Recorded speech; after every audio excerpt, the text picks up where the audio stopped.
Kotse ba? Philkotse na. Toyota Gazoo Racing has been making waves thanks to their success in motorsports. Sinabayan pa ito ng release ng high-performance cars from them like the GR Supra and the GR Yaris na pareho nang nasa Pilipinas ngayon. Tapos, earlier this year, ni-launch ng Toyota Motor Philippines ang Vios GRS that has a sporty body kit. Ngayon sa ating neighboring countries, naglabas pa ang Toyota ng iba pang GR versions ng existing models tulad ng Vios. May bali-balita pa nga na ang ilan dito ay darating din dito sa Pilipinas. So ano nga ba mga Toyota cars na may sportier appeal? I'm Stanley Chi at ang listahan natin today ay tungkol sa Toyota cars with GR variants. Like this video tulad ng pag-like nyo sa Toyota cars and subscribe to our channel. And click the bell icon na rin para una ka sa hottest videos sa motoring. Unahin natin syempre ang nag-ignite ng GR series of cars, the Toyota GR Supra. Ni-revive ng Toyota ang iconic Supra nameplate into a sleek 2-door coupe with a 3-liter inline 6 twin-turbo engine that produces 335 horsepower and 500 Nm of torque paired to an 8-speed automatic and rear-wheel drive siya. So kung gusto nyo mag-slide-slide sa track, sobrang daling gawin with the GR Supra kung kaya nyo ang 4,990,000 pesos price tag niya. Susunod naman yung hatchback born out of rallying. Hindi yung sa EDSA ha. Base experience ng Toyota Gazoo Racing sa World Rally Championship, they decided to make a rally-ready car straight out of the showroom at ito ang naging Toyota GR Yaris. Hindi ito yung typical Yaris na hatchback version ng Vios ha. Ibang-iba to. In fact, the GR Yaris only shares a few components with the European and Japanese spec Yaris. Yung ASEAN Yaris naman, badge lang ang pinagsaluhan nila. The GR Yaris has a 1.6-liter 3-inline turbo engine that puts out 257 horsepower and 360 Nm of torque paired to a 6-speed manual. Yes, manual only ang GR Yaris, so sa mga 3-pedal lovers dyan, magbunyi kayo.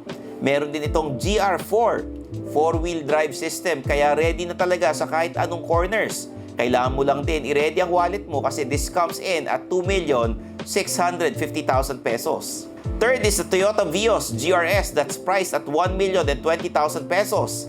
Unlike the first two, hindi kinargahan ng performance upgrades ito pero more on styling lang and racing feel. Yun ata ang distinction nila. Pag naunang GR sa pangalan, performance ready. Pero pag GRS, after the name, more on looks lang. Parang AMG at AMG line ng Mercedes-Benz, saka N at N line ng Hyundai. N at N. Parang tsokolate yun ha. Balik tayo sa Vios GRS. Kita naman sa black accent sa labas, sa body kit, lalo na sa 16-inch wheels. Same story sa loob with the GR logo seen on the leather seats, instrument cluster, and push start button. It has the same engine as the Vios G pero may bonus na 10-speed CVT as opposed to the usual 7-speed CVT ng normie na Vios. Rumored naman to come into the Philippine market soon is the HILUX GRS. Una itong nilaunch sa Thailand at doon available ito in a standard or lowrider configurations. For the standard GRS, kahawig ito ng HILUX Conquest na meron tayo. Naiba lang sa GRS is yung gray parts sa fender and front bumper, naging body color na.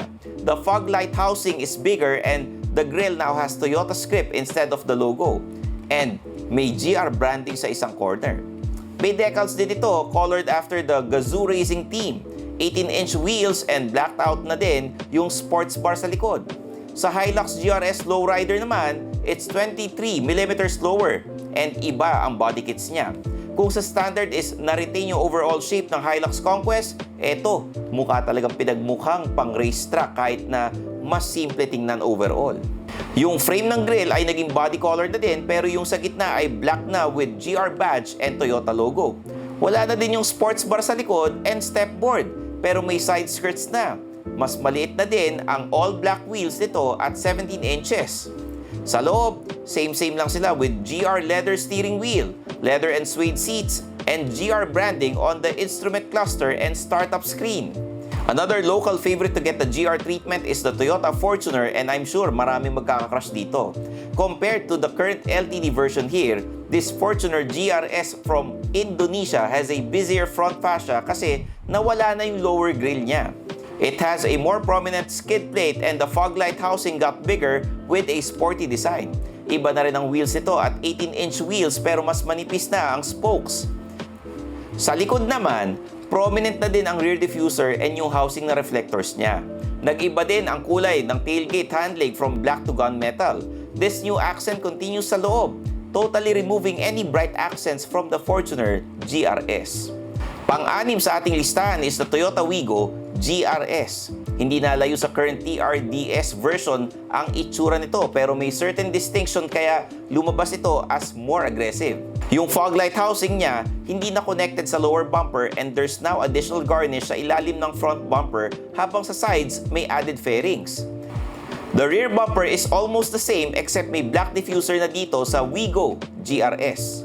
Unlike sa mga naunang nasa listahan, there's no added branding or badges sa loob. So purely sa labas ang angas nitong WIGO GRS. Another hatchback that got the GRS badge is the Yaris. Oo, ito yung hatchback version ng Vios. Just like the WIGO, more on exterior ang naging touches dito. Binigyan ito ng full body kit consisting of a front lip, side skirts, and rear lip with diffuser. Mas konti rin ang badges nito na makikita sa sides and sa likod. Sa loob naman, no major changes aside from the use of red stitching. Syempre di mahuhuli ang family offerings. May Veloz variant na ang AVANZA pero Toyota took things further by giving it the GR styling. It has redesigned bumpers na mas aggressive ang look. Astig. Bago din ang shape ng lower front grille to accommodate the GR badge katabi ng plate number mo. Sa sides naman, may side skirt and additional fairings sa doors. Habang sa rear naman ay may diffuser and additional accents sa plate holder area. All exterior din and walang binago sa rear for the AVANZA GRS Limited. For the Toyota Rush naman, same treatment, exterior lang ang nadagdagan. But unlike the AVANZA, medyo subtle pa ang naging changes sa Rush. It gets a new front bumper with a black skid plate and new, bigger fog light housing. Sa taas, may black roof rails, then sa sides, black and molding sa doors. Hindi body color unlike sa AVANZA. Syempre, may side skirt din. Revised din ang bumper sa likod and may diffuser na ito sa gitna for added sportiness. Hindi naman nakakalimutan ang Corolla lovers natin dyan because the Altis also has its own GR version. The Altis GRS has a similar bumper shape but the look is very different thanks to the silver accent by the logo and lower grille. The fog light housing is also more prominent with the shiny black touch. May side skirts pa din and sa likod naman, may additional kits sa rear bumper with diffuser. May red accents din sa loob, particularly sa front seats and sa door handles. The biggest Toyota also got its own GR treatment. The Land Cruiser 300 GR Sport has a honeycomb grille with GR branding and Toyota script instead of the usual logo.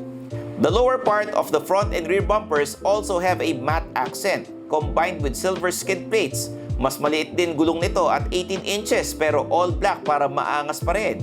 Sa loob naman ay meron itong black and red upholstery with GR badges in some areas. Pero kahit GRS model ang latest Land Cruiser, poised din ito for performance. Exclusive dito ang electronic differential lock and electronic kinetic dynamic suspension system or EKDSS. Konti na lang, muntikan na. Ginagawa nito is automatic niyang i-adjust ang stabilizer ng bawat gulong depende sa road condition para mas stable ang biyahe. Usable ito both in the city and off-roading kaya naman hindi lang looks ang GRS for the Land Cruiser. And that's it for our list of Toyota GR cars. Karamihan dyan ay galing sa neighboring ASEAN countries so di natin alam. Baka dumating din dito, di ba? I'm your host Stanley Chi, ang inyong senpai ng turbuhan na nagpapalala sa lahat. Isasagad ko para biyaheng langit. Kita-kits tayo sa next video. Bye-bye!